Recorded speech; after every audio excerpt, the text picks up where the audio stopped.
अस्सलाम वालेकुम दोस्तों। काफ़ी दिन हो गए सी मैं मंजरे आम ते नहीं सी आया। ਉਹਦੀ वजह से कि मेरे बाजू फ्रैक्चर हो गया सी, गिर गया सी ते जिहदी वजह तो मैं कुछ दिन मंजरे आम ते नहीं आया। ਤੇ ਅੱਜ ਮੈਂ ਸੋਚਿਆ ਕਿ ਦੋਸਤਾਂ ਨਾਲ ਐਸੇ ਚੱਲੀਏ ਤੇ ਥੋੜੀਆਂ ਖਬਰਾਂ ਸ਼ੇਅਰ ਕਰੀਏ। ਤੇ ਖਬਰਾਂ ਬਹੁਤ ਅਹਿਮ ਨੇ, ਪਿਛਲੇ ਕੁਝ ਦਿਨਾਂ ਦੀਆਂ ਗਰਮਾ ਗਰਮ ਨੇ, ਕੁਝ ਅੱਛੀਆਂ ਖਬਰਾਂ ਤੇ ਕੁਝ ਬੁਰੀਆਂ। ਇਹਦੇ ਵਿੱਚ ਅਸੀਂ ਤੁਹਾਨੂੰ ਦੱਸਾਂਗੇ ਹਿੰਦੁਸਤਾਨ ਤੇ ਪਾਕਿਸਤਾਨ ਦੇ ਜਿਹੜੇ ਇਸ ਟਾਈਮ ਤਾਲੁਕਾਤ ਨੇ ਉਹ ਕੈਸੇ ਨੇ। ਇਸੇ ਤਰ੍ਹਾਂ ਜਿਹੜੇ ਹਿੰਦੁਸਤਾਨ ਦੀਆਂ ਕੈਸੀਆਂ ਤਿਆਰੀਆਂ ਨੇ, ਅਗਰ ਜੰਗ ਦੀ ਸੂਰਤ ਹਾਲ ਪੈਦਾ ਹੋ ਜਾਏ ਤੇ ਪਾਕਿਸਤਾਨ ਦੀਆਂ ਕੈਸੀਆਂ ਤਿਆਰੀਆਂ ਨੇ।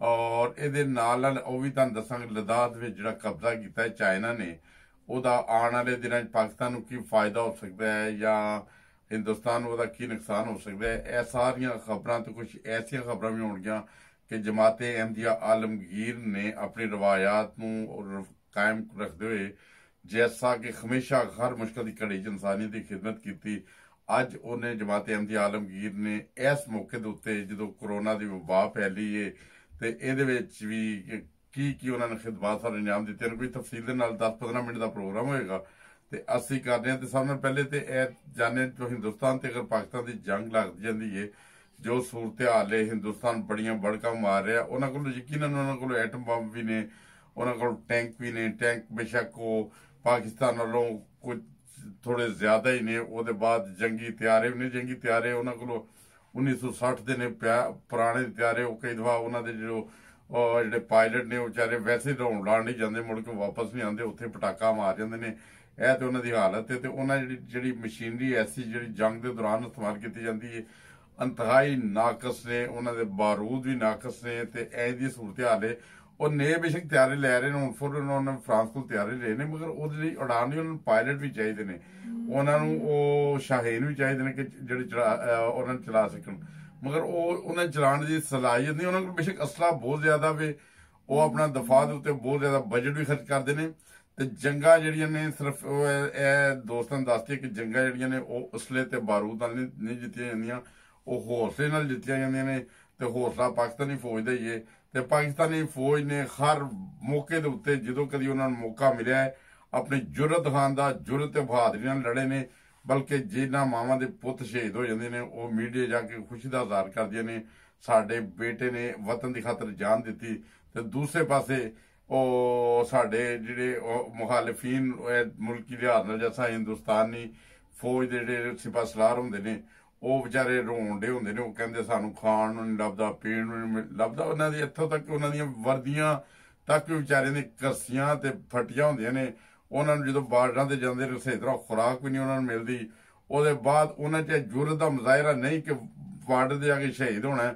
ਉਹ ਤੇ ਕਹਿੰਦੇ ਨੇ ਜਦੋਂ ਜੰਗ ਦਾ ਇੱਧਰੋਂ ਐਲਾਨ ਹੋਏ, ਉਧਰੋਂ ਕਹਿੰਦੇ ਯਾਰ ਜਲਦੀ ਜਲਦੀ ਦਰਖਾਸਤ ਆ ਦੋ। ਬੁੱਢੀ ਨੂੰ ਕਹਿੰਦੇ ਤੂੰ ਲਿਖ ਕੇ ਭੇਜ ਦੇ, ਕਮ ਆਈਪੈਡ ਦੇ ਉੱਤੇ ਉਹ ਕੋਈ ਪੈਡ ਵਗੈਰਾ ਲੈ ਕੇ ਤੇ ਉਹ ਲਿਖ ਕੇ ਭੇਜ ਦੇ, ਦਰਖਾਸਤ ਦੇ ਦੇ ਕਿ ਮੈਂ ਪ੍ਰੈਜ਼ੀਡੈਂਟ ਆ, ਆਖਰੀ ਮਹੀਨੇ ਜਦ ਡਿਲੀਵਰੀ ਹੋਣ ਲੱਗੀ ਹੈ ਫੌਜੀ ਸਾਹਿਬ ਦੇ ਬੱਚੇ ਦੀ, ਤੇ ਤੂੰ ਵਾਪਸ ਆ ਜਾ, ਤੇਰੀ ਐਸਾ ਮਸ਼ਾ ਜ਼ਰੂਰਤ ਹੈ। ਵਿਚਾਰੇ ਜਿਹੜੇ ਛੁੱਟੀਆਂ ਮੰਗ ਲੈਂਦੇ, ਕੋਈ ਕਹਿੰਦੇ ਮੇਰੀ ਮਾਤਾ ਬਿਮਾਰ, ਪਿਤਾ ਬਿਮਾਰ, ਇੰਜ ਦੀ ਸੂਰਤ ਹਾਲ ਹੈ। ਤੇ ਉਹਨਾਂ ਦੇ ਵਜ਼ੀਰ ਦਫਾ ਜਿਹੜੇ ਨੇ ਉਹ ਇਹ ਐਲਾਨ ਕਰਦੇ ਹੁੰਦੇ ਨੇ ਕਿ ਤੁਸੀਂ ਕਿਸੇ ਐਟਮੀ ਖਤਰਾਤ ਤੋਂ ਬਚਣਾ, ਇਹ ਕਰਨਾ, ਉਹ ਕਰਨਾ, ਤਾਂ ਗਾਓ ਮੂਤਰ ਦਾ ਇਸਤੇਮਾਲ ਕਰਨਾ ਸ਼ੁਰੂ ਕਰ ਦਿਓ, ਆਪਣੇ ਸਰੀਰ ਦੇ ਉੱਤੇ, ਆਪਣੇ ਜਿਸਮ ਦੇ ਉੱਤੇ ਮਾਰਨਾ ਸ਼ੁਰੂ ਕਰ ਦਿਓ। ਇੱਕ ਤੇ ਇਹ ਸੀ ਕਿ ਮਤਲਬ ਕਿ ਜਿਹੜੀਆਂ ਜੰਗਾਂ ਨੇ ਉਹ ਹੌਸਲੇ ਨਾਲ ਜਿੱਤੀਆਂ ਜਾਂਦੀਆਂ ਨੇ, ਉਹ ਹਥਿਆਰਾਂ ਨਾਲ ਨਹੀਂ ਜਿੱਤੀਆਂ ਜਾਂਦੀਆਂ। ਤੇ ਉਹ ਹੌਸਲਾ ਅੱਲਾਹ ਤਾਲਾ ਫਰਮਾਨ ਪਾਕਿਸਤਾਨੀ ਫੌਜ 'ਚ। ਤੇ ਦੂਸਰਾ ਜਿਹੜਾ ਲੱਦਾਖ ਦਾ ਮਾਮਲਾ ਹੈ, ਉਹ ਲੱਦਾਖ ਦਾ ਜਿਹੜਾ ਹਿੱਸਾ ਜਿਹੜਾ ਵੇ ਉਹ ਚਾਈਨਾ ਨੇ ਕਬਜ਼ਾ ਕੀਤਾ ਹੈ। ਉਹ ਜਿਹੜੇ ਸੀਪੋਰਟ ਜਿਹੜੀ ਬਣਾਈ ਹੈ, ਪਾਕਿਸਤਾਨ ਨੇ ਬਣਾਈ ਹੈ, ਜਿਹਦੇ ਉੱਤੇ ਹਿੰਦੁਸਤਾਨ ਦੀਆਂ ਨਜ਼ਰਾਂ ਨੇ, ਜਿਹਨੂੰ ਤਬਾਹ ਕਰਨਾ ਚਾਹੁੰਦੇ ਸੀ, ਨਾਲ ਵੱਡੇ ਵੱਡੇ ਦੂਸਰੇ ਮੁਲਕ ਵੀ ਮਿਲੇ ਹੋਏ ਸੀ। ਉਹਨਾਂ ਨੂੰ ਸਿਰਫ ਉਹ ਲੱਦਾਖ ਤੋਂ ਰਾਸਤਾ ਜਾਂਦਾ ਸੀ, ਜਿਹਨੂੰ ਉਹਨਾਂ ਨੇ ਸੇਫ ਕਰਨ ਲਈ, ਚਾਈਨਾ ਨੇ ਪਾਕਿਸਤਾਨ ਨੂੰ ਸੇਫ ਕਰਨ ਲਈ ਉਹ ਜਿਹੜੀ ਸੀਪੋਰਟ ਜਿਹੜੀ ਬਣਾਈ ਹੈ, ਉਹਨੂੰ ਗਵਾਦਰ ਸੀਪੋਰਟ ਜਿਹੜੀ, ਉਹਨੂੰ ਮਹਿਫੂਜ਼ ਕਰਨ ਲਈ ਉਹਨਾਂ ਨੂੰ ਫੌਰੀ ਤੌਰ ਤੇ ਹਮਲਾ ਕੀਤਾ ਹੈ। ਤੇ ਇੱਕ ਬਹੁਤ ਬੜਾ ਰਕਬਾ ਕਬਜ਼ੇ ਲੈ ਰਿਹਾ ਹੈ। ਤੇ ਇਹਨਾਂ ਦੀਆਂ ਪਿਛਲੇ 5-7 ਦਿਨਾਂ ਦੇ ਵਿੱਚ 5-5, 6-6 ਘੰਟੇ ਦੀਆਂ ਉਹ ਹਿੰਦੁਸਤਾਨ ਦੇ ਨਾਲ ਮੀਟਿੰਗਾਂ ਹੁੰਦੀਆਂ ਰਹੀਆਂ ਨੇ। ਮਗਰ ਚਾਈਨੀਜ਼ ਆਪਣੀ ਥਾਂ ਤੇ ਹਟੇ ਹੋਏ ਨੇ। ਉਹ ਬਸ ਉਹਨਾਂ ਦੀ ਉਹੀ ਹਿੰਦੁਸਤਾਨ ਦੀ ਰਵਾਇਤ ਦੇ ਮੁਤਾਬਕ ਉਹ ਕਦੀ ਖਬਰ ਹੈ ਫੜਾ ਦਿੰਦੇ ਝੂਠੀ ਕਿ ਉਹ ਚਾਈਨਾ ਦੀਆਂ ਫੌਜਾਂ ਪਿੱਛੇ ਚਲ ਗਈਆਂ, ਇੱਧਰ ਚਲ ਗਈਆਂ, ਉੱਧਰ ਚਲ ਗਈਆਂ। ਹੁਣ ਕੱਲ ਪਰਸੋਂ ਤੇ ਉਹ ਇਹ ਬਿਆਨ ਦੇਣ ਦੇ ਸੀ ਕਿ ਬੋਣੇ ਸਾਡੇ ਨਾਲ ਕੀ ਜੰਗ ਕਰਨਗੇ ਤੇ ਫਲਾਣਾ ਰਕਬਾ, ਉਹ ਇੰਨੇ ਹਜ਼ਾਰ ਜਾਂ ਇੰਨੇ ਲੱਖ ਬੋਣਿਆਂ ਦੀ ਕਬਰ ਲਈ ਕਾਫੀ ਹੈ। ਇਹ ਡਾਇਲੈਕਟ ਬਹੁਤ ਸੋਹਣੇ ਬੋਲਦੇ ਨੇ। ਤੁਹਾਨੂੰ ਮੈਂ ਪਹਿਲੇ ਵੀ ਦੱਸਿਆ ਸੀ ਪਿਛਲੀ ਵੀਡੀਓ 'ਚ ਵੀ ਕਿ ਇਹ ਜਦੋਂ ਸਾਰੀ ਕਾਰਵਾਈ ਹਟ ਜਾਏਗੀ, ਬਾਅਦ 'ਚ ਇੱਕ ਜ਼ਬਰਦਸਤ ਜਿਹੜੀ ਉਹ ਫਿਲਮ ਬਣਾਉਣਗੇ ਜਿਹਦੇ ਚਾਈਨਾ ਨੂੰ ਮਾਰਨਗੇ, ਜਿਹਦੇ ਪਾਕਿਸਤਾਨ ਨੂੰ ਮਾਰਨਗੇ, ਸਿਰਫ ਫਿਲਮ ਦੇ ਵਿੱਚ। ਤੇ ਇਹ ਇਹਨਾਂ ਨੇ ਆਪਣੀ ਰਵਾਇਤ ਬਰਕਰਾਰ ਰੱਖੀਆਂ ਨੇ। ਤੁਹਾਨੂੰ ਮੈਂ ਇਹਨਾਂ ਦੱਸਾਂ ਕਿ ਚਾਈਨਾ 1 ਇੰਚ ਵੀ ਪਿੱਛੇ ਨਹੀਂ ਹਟਿਆ। ਚਾਈਨਾ ਜਿੱਥੇ ਹੈ ਸੀ ਉੱਥੇ ਹੀ, ਬਲਕਿ ਉਹ ਅੱਗੇ ਵੱਧਦਾ ਚਲਾ ਜਾ ਰਿਹਾ ਹੈ। ਉਹ ਇਸ ਵਜ੍ਹਾ ਤੋਂ ਕਿ ਇਹਨਾਂ ਨੱਥ ਪਾਈ ਹਿੰਦੁਸਤਾਨ ਨੂੰ, ਇਸ ਵਜ੍ਹਾ ਤੋਂ ਨੱਥ ਪਾਈਏ ਕਿ ਉਹ ਖਿੱਤੇ ਦੇ ਵਿੱਚ ਅਮਨ ਰਵੇ। ਤੇ ਅਮਨ ਤਦ ਹੀ ਰਹਿਣਾ ਸੀ ਕਿ ਨਹੀਂ ਤਾਂ ਇਹਨੇ ਇੱਧਰ ਉੱਧਰ ਬਿਆਨ ਵੱਖਰੇ ਦੇਣੇ ਸੀ, ਆਪਣੇ ਜਹਾਜ਼ ਵੱਖਰੇ ਘੁਮਾਉਂਦੇ ਫਿਰਨਾ ਸੀ। ਉਹ ਸਾਰੀਆਂ ਚੀਜ਼ਾਂ ਜਿਹੜੀਆਂ ਨਾ ਉਹਨਾਂ ਤੋਂ ਮੁਖਤਾਤ ਰਹਿਣ ਲਈ, ਉਹਨਾਂ ਨੂੰ ਖਿੱਤੇ ਦੇ ਵਿੱਚ ਅਮਨ ਅਮਾਨ ਰੱਖਣ ਲਈ ਇਹ ਸਭ ਕੁਝ ਚਾਈਨਾ ਨੇ ਕੀਤਾ ਹੈ। ਤੇ ਇਹ ਬਹੁਤ ਵੱਡਾ ਚਾਈਨਾ ਦਾ ਕਦਮ ਹੈ। ਅਗਰ ਉਹ ਐਸਾ ਨਾ ਕਰਦਾ ਤੇ ਅੱਜ ਸ਼ਾਇਦ ਸੂਰਤ ਹਾਲ ਕੋਈ ਥੋੜੀ ਜਿਹੀ ਮੁਖਤਲਿਫ ਹੋ ਜਾਂਦੀ। ਉਹਦੇ ਨਾਲ ਇਹ ਵੀ ਕਿ ਸਿਰਫ ਹਿੰਦੁਸਤਾਨ ਨੂੰ ਹੀ ਕਾਰਨ ਨਹੀਂ ਹੋਏ, ਬਲਕਿ ਦੁਨੀਆ ਭਰ ਦੀਆਂ ਜਿਹੜੀਆਂ ਵੱਡੀਆਂ ਵੱਡੀਆਂ ਤਾਕਤਾਂ ਨੇ ਉਹਨਾਂ ਨੂੰ ਸਾਰਿਆਂ ਨੂੰ ਕਾਰਨ ਹੋ ਗਏ ਨੇ ਕਿ ਹੁਣ ਇਹ ਚੁੱਪ ਕਰਕੇ ਬੈਠਣ ਵਾਲੇ ਨਹੀਂ। ਤੇ ਪਾਕਿਸਤਾਨ ਵੀ ਅੱਲਾਹ ਤਾਲਾ ਫਜ਼ਲ ਨਾਲ ਉਹ ਜੰਗੀ, ਅਗਰ ਉਹਨਾਂ ਨੂੰ ਜਨੂਨ ਨਹੀਂ ਹੈਗਾ, ਅਮਨ ਦੇ ਨਾਲ ਰਹਿਣਾ ਚਾਹੁੰਦੇ ਨੇ, ਮਗਰ ਹਿੰਦੁਸਤਾਨ ਦਾ ਜੰਗੀ ਜਨੂਨ ਉਹ 1 ਸੈਕਿੰਡ 'ਚ ਐਸਾ ਠੰਡਾ ਕਰ ਦੇਣਗੇ। ਇਸ ਟਾਈਮ ਉਹਦੇ ਨਾਲ ਇੱਕ ਦੁਨੀਆ ਦੀ ਬਹੁਤ ਵੱਡੀ ਤਾਕਤ ਚਾਈਨਾ ਵੀ ਹੈ, ਉਸ ਤੋਂ ਵੱਡੀ ਤਾਕਤ ਰੱਬ ਦੀ, ਸਭ ਤੋਂ ਵੱਡੀ ਤਾਕਤ ਰੱਬ ਦੀ ਤਾਕਤ ਦੀ ਸਾਥ ਦੇਗੀ ਇਨਸ਼ਾਅੱਲਾ ਤਾਲਾ ਜਦੋਂ ਇਹਦਾ ਕੋਈ ਮਸਲਾ ਹੋਇਆ।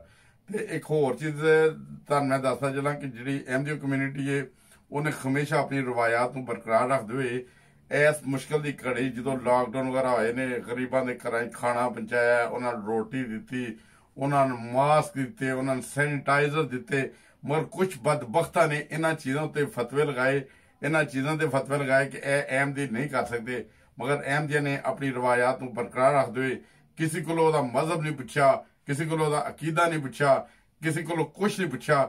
ਬਸ ਉਹਨਾਂ ਨੂੰ ਗਏ ਨੇ ਚਾਵਲ ਦਿੱਤੇ, ਆਟਾ ਦਿੱਤਾ, ਲੂਣ, ਮਿਰਚਾਂ, ਸਾਬਣ, ਤੇਲ, ਜੋ ਜ਼ਰੂਰੀਆਤ ਜ਼ਿੰਦਗੀ ਸੀ ਉਹਨਾਂ ਦੇ ਥੈਲੇ ਦਿੱਤੇ ਨੇ। ਔਰ ਇਸੇ ਤਰ੍ਹਾਂ ਹੀ ਸਿਰਫ ਪਾਕਿਸਤਾਨ 'ਚ ਨਹੀਂ ਆਇਆ ਹੋਇਆ, ਬਲਕਿ India, Sri Lanka, Bangladesh, world wide humanity first ਜਿਹੜਾ ਇੱਕ ਅਦਾਰਾ ਹੈ ਪਾਕਿਸਤਾਨ ਦਾ, ਜਮਾਤ ਅਹਿਮਦੀਆ ਦਾ, ਉਹਨੇ ਪੂਰੀ ਦੁਨੀਆ 'ਚ ਖਾਣਾ ਤਕਸੀਮ ਕੀਤਾ ਗਿਆ। ਇੱਥੋਂ ਤੱਕ ਕਿ ਯੂਰਪ ਦੇ ਵਿੱਚ ਵੀ ਜਿਹੜੇ ਲੋਕੀ ਮੁਸਤਕ ਸੀ ਉਹਨਾਂ ਨੂੰ ਇਹ ਚੀਜ਼ਾਂ ਦਿੱਤੀਆਂ ਨੇ।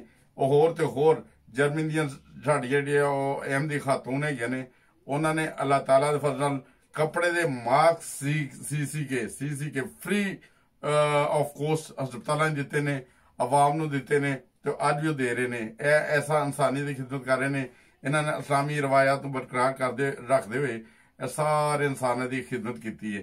ਤੇ ਹੋਰ ਇਸ ਤੋਂ ਇਲਾਵਾ ਅਗਰ ਤੁਹਾਨੂੰ ਸੂਰਤ-ਏ-ਹਾਲ ਦੱਸੀਏ ਤੇ ਆਇੰਦਾ ਆਉਣ ਵਾਲੇ ਦਿਨਾਂ 'ਚ ਲੋਕਡਾਊਨ ਜਿਹੜਾ ਉਹ ਲਾਕਡਾਊਨ ਨੂੰ ਥੋੜ੍ਹਾ ਨਰਮ ਕਰਨਗੇ। ਉਹ ਨਰਮ ਕਰਨ ਦਾ ਫਿਰ ਇਹ ਮਕਸਦ ਨਹੀਂ ਹੈਗਾ ਕਿ ਗੈਦਰਿੰਗ ਹੋਏ, ਲੋਕ ਆਪਸ ਵਿੱਚ ਇਕੱਠੇ ਹੋਣ। ਅਗਰ ਐਸਾ ਹੋਏਗਾ ਤੇ ਆਉਣ ਵਾਲੇ ਦਿਨਾਂ 'ਚ ਇਹ ਕਰੋਨਾ ਵਾਇਰਸ ਫਿਰ ਇੱਕ ਸ਼ਿੱਦਤ ਨਾਲ ਫੈਲੇਗਾ।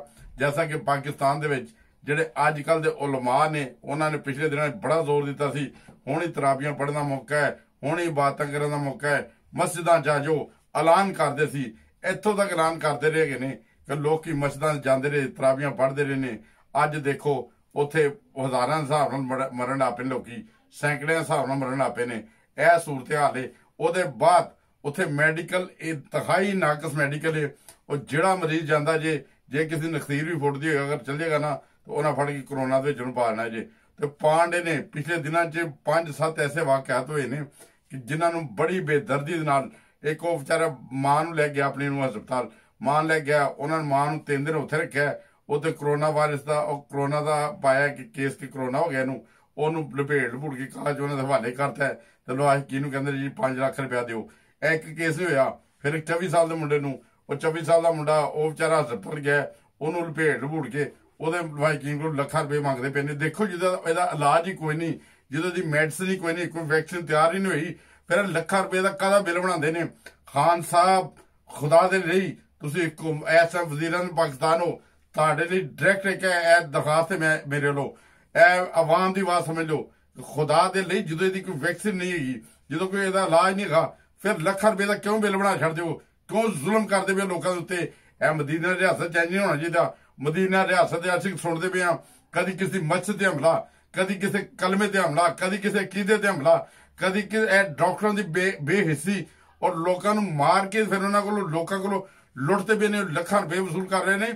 ਖੁਦਾ ਦੇ ਲਈ ਜਾਂ ਤੇ ਮਦੀਨੇ ਰਿਆਸਤ ਦਾ ਨਾਮ ਨਾ ਲਓ ਤੇ ਜਾਂ ਐਂ ਦੇ ਕੰਮ ਹੋਣ ਤੇ ਪਾਬੰਦੀ ਲਗਾ ਦਿਓ।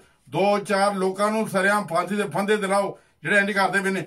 ਪਿੱਛੇ ਕਰਕੇ ਜਦੋਂ ਇਹ ਮਸਲੇ ਮਸਾਇਲ ਸ਼ੁਰੂ ਹੋਏ ਨੇ, ਸੈਨੀਟਾਈਜ਼ਰ ਨਹੀਂ ਸੀ ਮੇਰੇ, ਸੈਨੀਟਾਈਜ਼ਰ ਸ਼ਾਰਟ ਸੀ, ਤੇ ਉਹ ਜਿਹੜਾ 100 ਰੁਪਏ ਦਾ ਸੈਨੀਟਾਈਜ਼ਰ ਸੀ ਉਹ ਹਜ਼ਾਰਾਂ ਰੁਪਏ ਦੇ ਵਿੱਚ ਨੇ। ਮਾਸਕ ਜਿਹੜੇ ਨੇ ਉਹ ਜਿਹੜੇ ਚੰਦ ਰੁਪਈਆਂ ਦੇ ਸੀ ਉਹ ਹਜ਼ਾਰਾਂ ਰੁਪਈਆਂ ਦੇ ਵਿੱਚ ਵੇਚੇ ਨੇ। ਉਹ ਯਾਰ ਇਹ ਜ਼ੁਲਮ ਕਿਉਂ ਹੋ ਰਿਹਾ? ਖਾਨ ਸਾਹਿਬ ਕੁਝ ਹੋਸ਼ ਤੇ ਨਖਲ ਲਓ। ਇਹ ਵਜ਼ੀਰਾਂ ਦੀ ਸੀਟ ਤੇ ਬੇਸ਼ੱਕ ਬੈਠੇ ਹੋ, ਤੁਸੀਂ ਬਾਹਰ ਨਿਕਲੋ, ਆਪਣੀ ਆਵਾਮ ਨੂੰ ਵੇਖੋ, ਆਵਾਮ ਕਿਸ ਜ਼ੁਲਮ ਦੀ ਚੱਕੀ 'ਚ ਪੈਸੇ ਹੈਗੇ ਨੇ। ਖੁਦਾ ਦੇ ਲਈ ਕੋਈ ਇhtiyat ਕਰੋ। ਇਹ ਕੁਝ ਅੱਜ ਦੀਆਂ ਕੋਈ ਅਹਿਮ ਖਬਰਾਂ ਸੀ। ਚੰਦ ਇੱਕ ਮੈਂ ਕਿਹਾ ਕਾਫੀ ਦਿਨ ਬਾਅਦ ਇੱਕ ਵੀਡੀਓ ਬਣਾਈਏ, ਉਹ ਸ਼ੇਅਰ ਵੀ ਕਰੀਏ ਤੇ ਨਾਲ ਇੱਕ ਹੋਰ ਤਾਂ ਦੱਸੀਏ। 57% ਮਰੀਜ਼ਾਂ ਦੀ ਸ਼ਰ੍ਹਾ ਘੱਟ ਹੋ ਗਈ ਹੈ ਐਮਰਜੈਂਸੀ ਵਿੱਚ ਯੂਕੇ ਦੇ ਵਿੱਚ। ਹਾਂਜੀ, ਲੋਕੀ ਉਧਰ ਨੂੰ ਰੁਖ ਨਹੀਂ ਕਰਦੇ ਪਏ ਹੈਗੇ ਕਰੋਨਾ ਨੂੰ ਡਰਦੇ ਹੋਏ। ਇਹ ਤੁਹਾਡੇ ਭਰਾ ਦੀ ਵੇਖੋ, ਇਹ ਬਾਂਹ ਇਹ ਉਤਰ ਗਈ ਹੈ, ਬੋਡੀ ਤੋਂ ਡਿੱਗਿਆ ਵੇ, ਹਸਪਤਾਲ ਨਹੀਂ ਗਿਆ। ਵੈਸੇ ਦੇਸੀ ਇਲਾਜ ਕੀਤਾ ਗਿਆ, ਅੱਲਾ ਕਰੇ ਉਹਨੇ ਸਹੀ ਚਾੜ ਦਿਓ ਬੰਦੇ ਨੇ, ਨਹੀਂ ਤਾਂ ਬਾਂਹ ਬਣ ਕੇ ਟੁਰਿਆ ਫਿਰਦਾ। ਅਗਲੀ ਵੀਡੀਓ 'ਚ ਫਿਰ ਆਵਾਂਗਾ ਇਨਸ਼ਾਅੱਲਾ ਤਾਲਾ। ਦੁਆਵਾਂ ਯਾਦ ਰੱਖੋ ਤੇ ਜਿਨ੍ਹਾਂ ਦੋਸਤਾਂ ਨੇ ਮੇਰੇ ਚੈਨਲ ਨੂੰ ਸਬਸਕ੍ਰਾਈਬ ਨਹੀਂ ਕੀਤਾ ਉਹ ਵੀ ਕਰ ਲੈਣ। ਅਸਲਾਮ ਅਲੈਕੁਮ ਵਰਹਿਮਤੁल्लाह ਵਬਰਕਾਤੁਹ। ਮੇਰੇ ਚੈਨਲ ਦਾ ਨਾਮ ਹੈ ਹਸਤਾ ਵਸਤਾ ਪਾਕਿਸਤਾਨ ਇੰਟਰਨੈਸ਼ਨਲ ਟੀਵੀ। ਅਸਲਾਮ ਅਲੈਕੁਮ ਵਰਹਿਮਤੁल्लाह ਵਬਰਕਾਤੁਹ। ਦੁਆਵਾਂ ਯਾਦ ਰੱਖੋ। ਤੁਹਾਡਾ ਹੋਸਟ, ਤੁਹਾਡਾ ਦੋਸਤ ਮਿਰਜ਼ਾ ਨਈਮ। ਅਗਲੇ ਪ੍ਰੋਗਰਾਮ ਫਿਰ ਆਵਾਂਗੇ। ਹੁਣ ਜੀ ਪ੍ਰੋਗਰਾਮ ਕਰਨਾ ਪੈਣਾ ਹੈ, ਕੀ ਕਰੀਏ? ਸਹੀ ਹੈ। ਅਸਲਾਮ ਅਲੈਕੁਮ ਵਰਹਿਮਤੁल्लाह ਵਬਰਕਾਤੁਹ।